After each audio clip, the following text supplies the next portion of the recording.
this the inevitable beginning of the end? And she'd be left scooping up the shattered pieces of her heart yet again.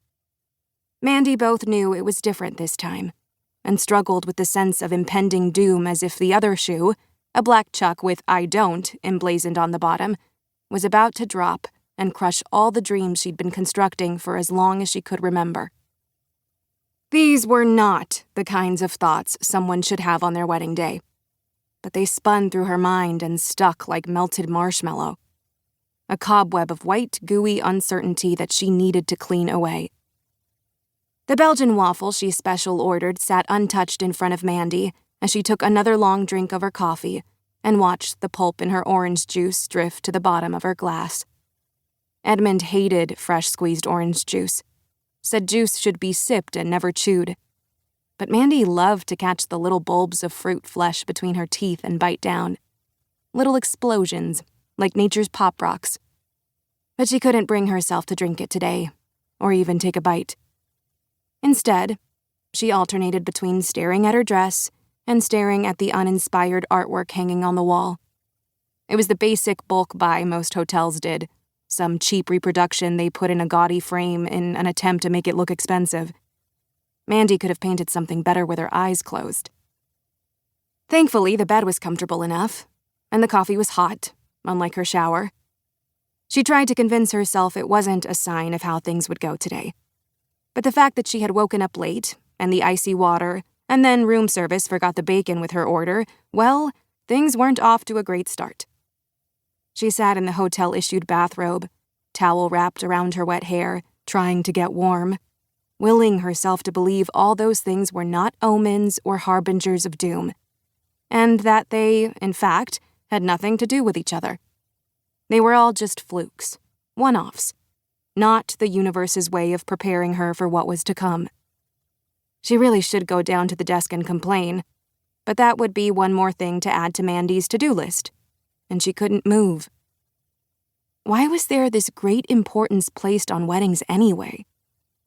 One day in a relationship blown out of proportion compared to all the other days a couple proved their commitment and love for each other. Why today and not last Tuesday? Not to say that Mandy hadn't bought into the hype. Hell, she was the hype. Teen Mandy could have looked at bridal magazines for hours. Adult Mandy just had to have the ever-fashionable s'mores bar at her reception, complete with miniature chalkboard signs that named each individual ingredient, even though it was an additional charge. Add-on packages were Mandy's Achilles heel. They were literally made for her. She needed everything to be perfect.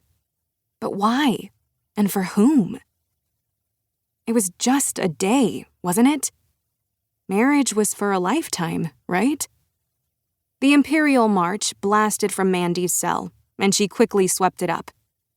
"Yes, I'm up and I have food." "Good," her mom said.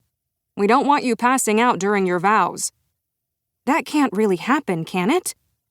There was a reason Mom's ringtone was what it was. Mandy's mother was the queen of giving others just one more thing to worry about. If Mandy actually made it down the aisle without slipping on one of the rose petals, now there was a possibility she'd end up on the ground in a dead faint, embarrassing herself more than she had in the 5th grade talent show, and that was beyond humiliating. How many people there would be repeat audience members?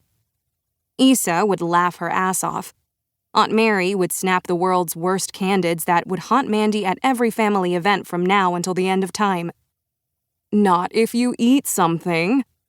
Mom tried to sound reassuring, but once the anxiety train got rolling down Mandy's track, there was little that could slow it.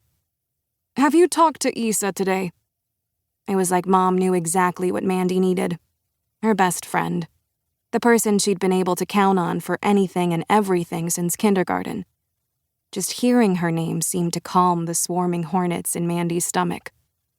I texted her, but she's probably not awake yet.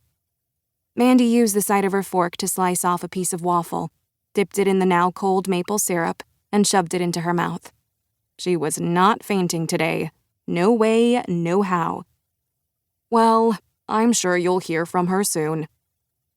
Mandy hoped.